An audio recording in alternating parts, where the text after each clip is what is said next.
retail. The entire sector had a rough day thanks to the worst sales figures in 5 months. Sales were down 0.1% in July. Many are saying the economic stimulus has run out of juice. Yeah, and will consumers find a new reason to spend? Let's ask our Bulls and Bears panel. Peter Schiff, Gary Kaltbaum, Bob O'Brien, and Tobin Smith. Tobin, let's lead it off with you. What do you think?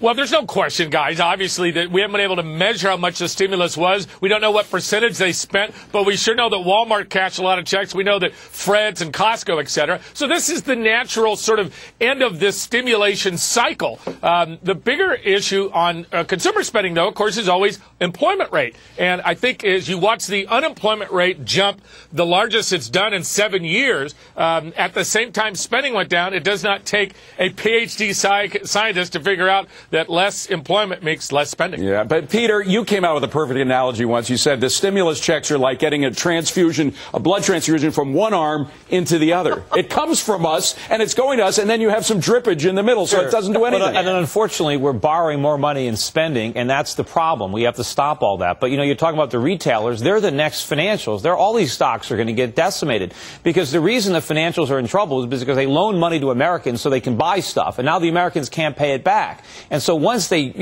bankrupt all the financials, the Americans can't borrow any more money, so they can't go to all these retailers, so the retailers can't sell products anymore. Gary Kaltbaum. Every store in America is going out of business. Every store. Yeah, Gary Kaltbaum. Run for the hills. Gary Kaltbaum, do you agree every stock is going to get decimated?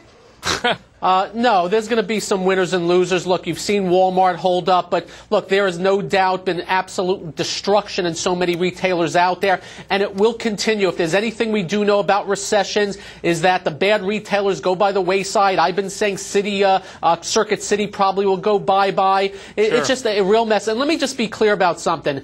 This is a consumer issue. This did not start today. This started months ago, and this is going to be a long while to get out of this. You have a consumer that's down and out, and until housing prices turn and consumers feel wealthier, they are going to spend less. And Bob, talk about the historical importance of recession. When we go into a recessionary period, stores and businesses hunker down. Some do go out of business entirely, but others, the ones that survive as a much stronger entity. Yeah, but that's a long time lag. How long? Well, we're going to be talking about a period of at least a year, 18 months before you start to see a recovery. I mean, it seems like you open the paper every day. Today you open the Wall Street Journal, it said Pizzeria Uno was you know, on the cusp of defaulting on some of its loan obligations. It seems like we've read about a restaurant chain going bankrupt virtually every week for the last several weeks, and when that starts to move through, that's the small discretionary spending. Remember Mickey D's? Some do quite well now. Okay, the X factor here is also going to be the dollar. Is the dollar going to start to? Is the rise in the dollar going to start to affect some of the? Well, don't worry, the dollar's not going to keep rising. Tobin, let me get to you quickly. You know, but I'm looking at the performance of the consumer discretionary in the S&P 500. They're doing much better than the S&P overall. Isn't that? Well, remember, yeah.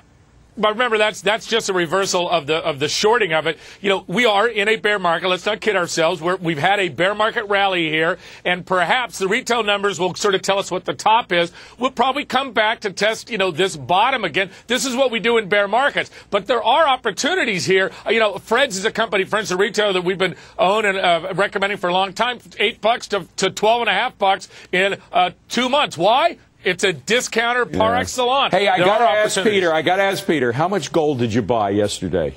I bought some gold stocks again, yes. I've been buying for the last couple of weeks. You did buy gold stocks. Personally, for clients, I'm buying gold every day.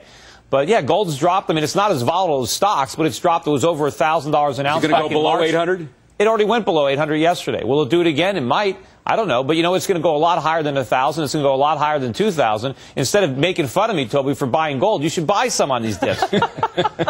By the way, let me just add one thing. Peter, you know this is what I do. I do make fun of you. All right, very quickly. Go ahead, very quickly. Part of the research I do, I'll walk into a Best Buy, go to the appliance department, ask them how sales are going. They give me this look like the world is ending. That's how you know there's an issue going on there, and it's everywhere right now. I think we know there's an issue. Thanks, guys. Here's a look at what's still ahead today on Bulls and Bears.